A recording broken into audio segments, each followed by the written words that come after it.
So, folks, my name is Michael Randolph, and I'm with the Center for Nonprofit and Community Development. And if I'm here, that means there's some new nonprofits that's about to get started. These two young ladies here want to start a nonprofit, and I'm gonna let them. I'm not gonna share the secret what they want to do, but I can tell you this: what they want to do impact the African American community, uh, devastatedly in terms of what's going on. So, without that being said, I'm gonna kick it over to them. So, introduce yourself, who you are, what you want to do, and why you want to do it. Thank you. My name is Natasha Smith, and I am committed to being an advocate for the wrongfully convicted.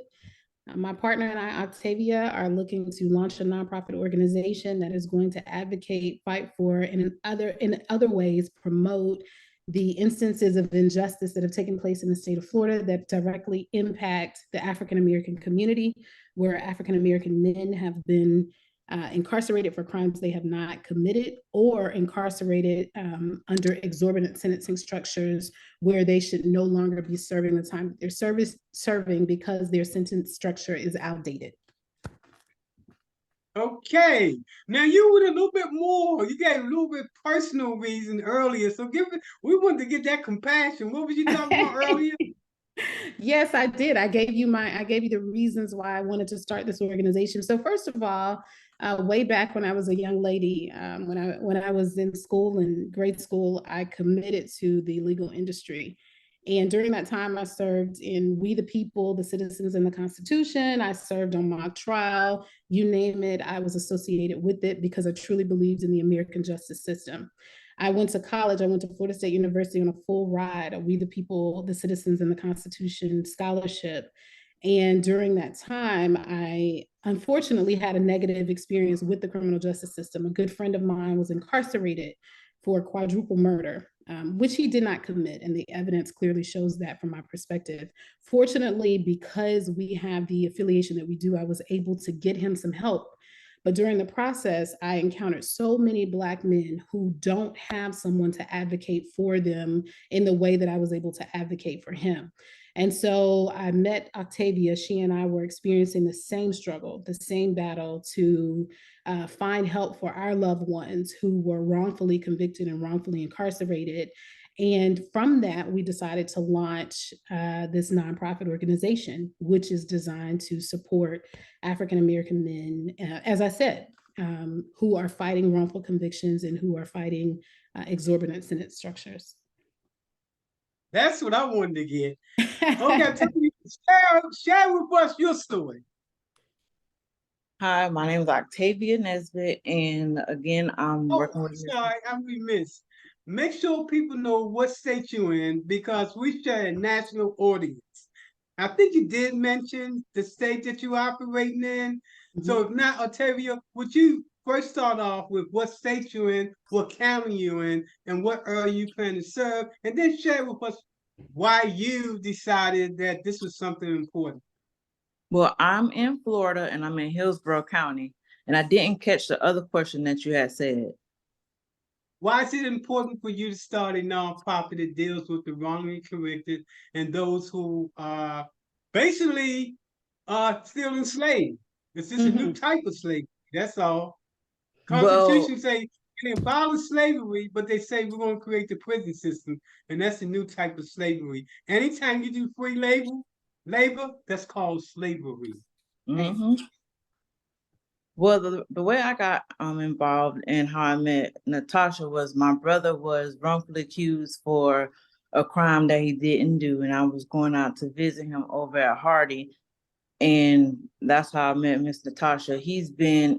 This is 10 years has been going on with this case. He had an ineffective attorney that didn't represent him correctly, and from that it just stemmed into where evidence was just dismissed. His whole case wasn't taken serious, and it's led him to be in prison for all this time. We're still fighting to get him out. And it's just been like a process. And like Natasha said, it's so many more people that's in prison that don't have family members to go and fight for them that's just sitting and waiting and hoping and praying that somebody come by and take a look at their case. While I was doing the research on my brother case, I noticed that it was a judge in St. Pete, and Halper Hardy was sentenced by this judge. So even just going back and looking at different cases and finding different things within those cases, it's like, hey, why didn't anyone ever challenge this question, or how did this person even get here? Brought like more of a fire inside of me to want to help everybody instead of just focusing on my brother. So that's how me and Natasha Natasha and I got together to start this nonprofit and work on like helping other people get their cases back in and their story heard to possibly get another fair trial or a fair chance at life. One of the beauties of starting a nonprofit that deals with the wrongly convicted, and it's a nonprofit, you can get pro bono lawyers to come on board to take those cases. So that's a big benefit as a nonprofit. You can actually get lawyers to take the case pro bono because you are a 501c3. But you know what I didn't hear mentioned between the two of y'all? What's your name? What's the name of your nonprofit? It is Trial and Error. Now, that sounds catchy. Let us know why you chose that name. Well, I think from my perspective, so many of these cases hinged on bad science. They hinged on a poor decision made by the judge during the court case. They hinged on ineffective counsel. So what we wanted to do was convey the idea that while we still believe in the criminal justice system, we understand the values of having a trial. We also have to accept the fact that errors take place. And when errors happen and they are brought to light, what we want prosecutors to do is acknowledge that, accept and acknowledge that an error has taken place, now go fix it. Instead of understanding that an error took place, everybody sitting still and allowing some person in a prison to rot away knowing that the wrong thing has happened. So that's kind of the underline for why we chose that name.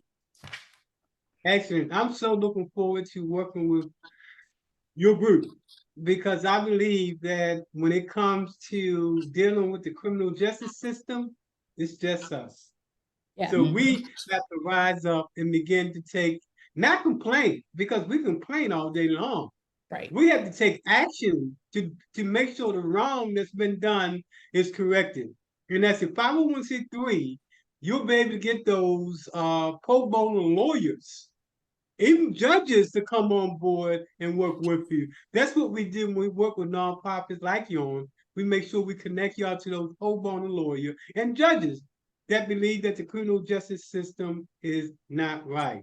So before we end this recording and go back to our conversation, if someone wanted to, even though you haven't started, you're going to get started, give some donation, or at least have a conversation about donation. Is there an email that a person can get in contact with you? There is. So our email is trialanderrortampa@gmail.com. That is trialanderrortamp@gmail.com. Trialanderrortampa@gmail.com. They can also reach us by phone at 813-461-5233. Now you mentioned Trial and Error Tampa. Is that the name of the nonprofit? The name of the nonprofit is Trial and Error, but we believe so much in what we're doing, so much in our success, that we are prepared to, if we find the opportunity in other areas of the state of Florida and maybe in other areas of the country, to launch this nonprofit in those areas as well. Now, I'm going to do a Google search to make sure no one has that particular name. But even if they did have that name, you could say Trial and Error of Florida, Trial and Error of USA.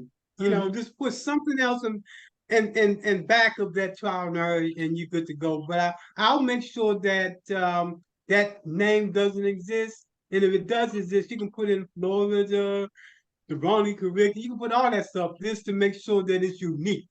Okay. And different from anybody else. So look, I'm going to end this recording and then we can talk on the other side. But look, I want to thank you ladies for doing what you did. because as an African American male, I know how if justice can take place. I was fortunate because I always had to give a gab. So whenever I was facing any kind of court, I was able to talk my way out of it, right? And most times I did it. Actually, all the times I did it. But I know there's time when brothers do not, and they're innocent. Yeah. And they get convicted. And that's an injustice not only to the family, but that's an injustice to society as a whole. So let's end this, and we're going to come back on the other side.